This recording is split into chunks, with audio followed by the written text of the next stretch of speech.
Hello, my name is Stanley Rockmore, and in this video, I'll be comparing Rahil Patel's testimony and why Hindu priests left the religion to follow Christ with Winfred Cordion's section, so you meet a Hindu from neighboring faiths.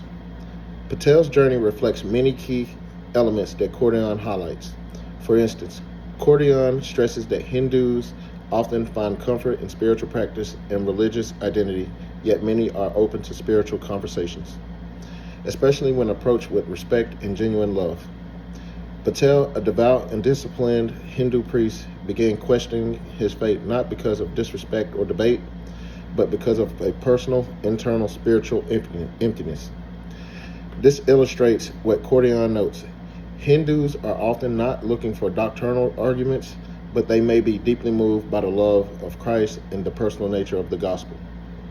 Another similarity is the centrality of Christ. Cordion encourages Christians to present Jesus as the unique and personal God who offers grace, not just spiritual discipline. Patel experiences that shift, moving from a works-based, performance-driven religion to a relationship with Christ, who met him in love and brokenness. Christ became personal to him, unlike the distant deities of his former belief.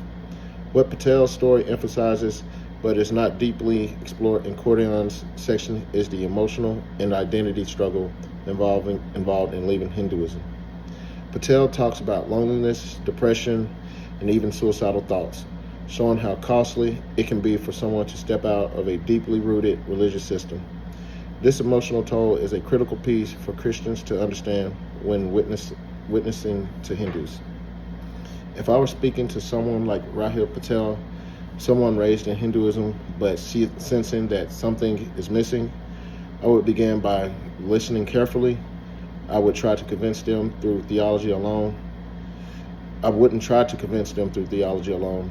Instead, I'd share how Jesus offers something unique, not just another God or spiritual idea, but a Savior who knows us personally, who forgives us not based on merit, but by grace. I tell them Jesus doesn't ask you to perform or strive. He invites you to come as you are. He meets you in your emptiness and gives you rest. I would also stress that following Christ doesn't mean abandoning cultural identity, but it does mean finding a new, secure identity in Him. Finally, I'd say keep seeking truth and know that Jesus is not afraid of your questions. He welcomes your search and has already begun reaching out to you, just like he did to Rahil. Thank you. My name is Stanley Rockmore, and this is my comparison.